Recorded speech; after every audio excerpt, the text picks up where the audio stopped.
Let's take the conversation about the Africa Travel Indaba further, bring in KwaZulu-Natal Premier Thami Ntuli, the man whose province is hosting the gathering yet again this year. Premier, good to have you on The Full View.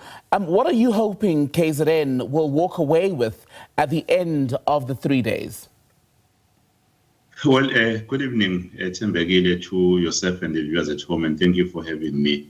I think it's an awesome experience for the province to host almost 55 global countries and 1,300 delegates converging into Durban in KwaZulu-Natal, which is an opportunity for us, in fact, to showcase our province and actually profile our province for more international and domestic, in fact, tourists to visit KwaZulu-Natal. It's an opportunity, in fact, for the economic growth. As we speak, when you go to the hospitality industry in around Durban and outside of Durban, you find that it's full into capacity. That signifies the economic growth in the area of the province of KwaZulu-Natal. It's an opportunity even for the emerging business leaders, because on the exhibitors there, you find that not only those who are operating at the large scales, even the emerging one, they have an opportunity to showcase their work, so that even when the international tourists come into the country, they will know where to find services that can support their visits to the province. We have been able to even showcase the tourist destinations outside of Durban, the whole of KwaZulu-Natal, we're saying not only in Durban, but the whole of KwaZulu-Natal is a tourist destination. But how prepared is the rest of KwaZulu-Natal to be able to host tourists? For example, most of us would typically go to Durban. If you go further out, you might end up in the Midlands, perhaps. But how prepared are the other pockets of the province to welcome potentially thousands of people at a time? Because infrastructure is key in the conversation about increasing tourism.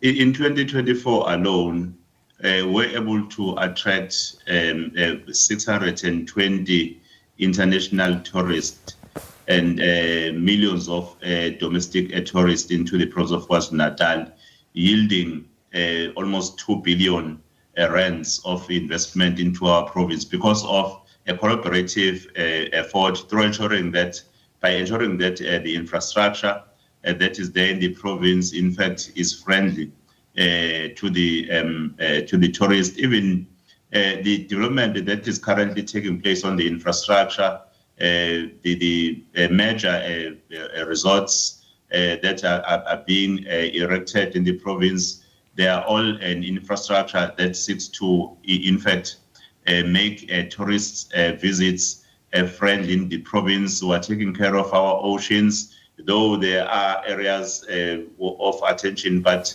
there is an improvement. We're ensuring that even the safety in our streets, you've seen the effort by Provincial Commissioner and Tlashamkwanas and the police and the Metro Police led by Commissioner Mchunu.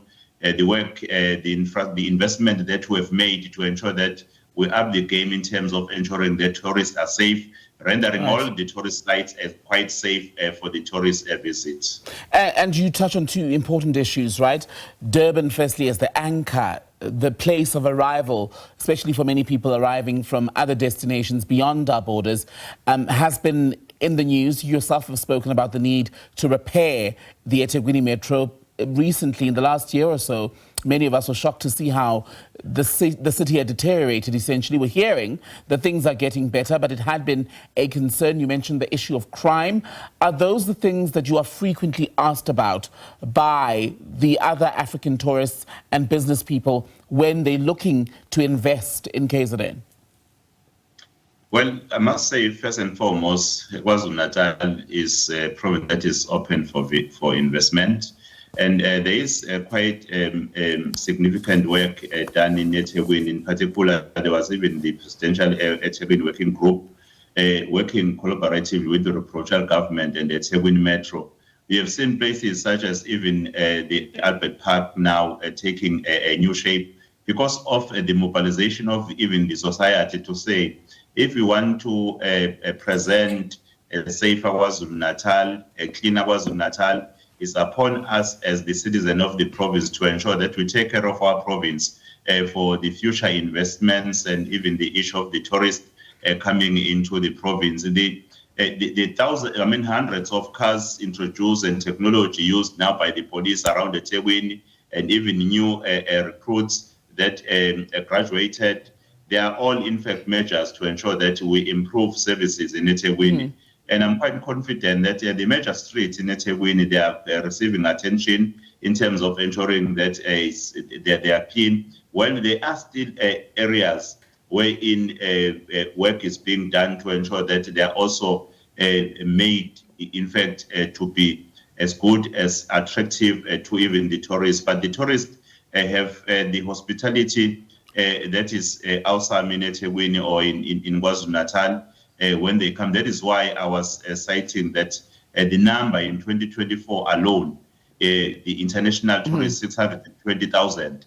That signifies that KwaZulu-Natal is a province that is welcoming tourists. There is much more interest developing to come back to KwaZulu-Natal after the COVID-19. And are the majority of travellers that visit KZN still from the rest of the African continent compared to Europe, the United States, Asia, etc.? Yes, in fact, including America, the USA, you would be surprised that the tourists that are coming into our country has increased by 10%, which is an indication that for all countries, the KwaZulu-Natal is welcoming. And the issue of the flight, the direct flights for air connectivity is being attended to, because as the provincial government, through ATL led by Reverend Musa Zondi, were of the view that having more direct flight to different air countries will enable more tourists to be able to visit our country. Like the countries that have major interests, such as China and India, it's important that we ensure that we have a direct flight so that we will improve in the investment in tourism, because tourism, in fact, is one quite a fundamental strategy that enables the economy of this province to grow, and even new job opportunities to be made available. Hence, the Indaba that is hosted there, in fact, is not only in fact contributing to the economy, also job opportunities. As you know, that the hospitality industry, when there are more people, they hire more people for the services. Right. Premier, well, if you're telling me that more Americans are coming to visit KwaZulu-Natal, maybe you should be hosting the G20 Leaders Summit at the end of the year so one particular American can come. Thank you so much. Thank you. Thank you for your time, KZN Premier Thami Ntuli, speaking to us as the province is hosting the Africa Travel Indaba.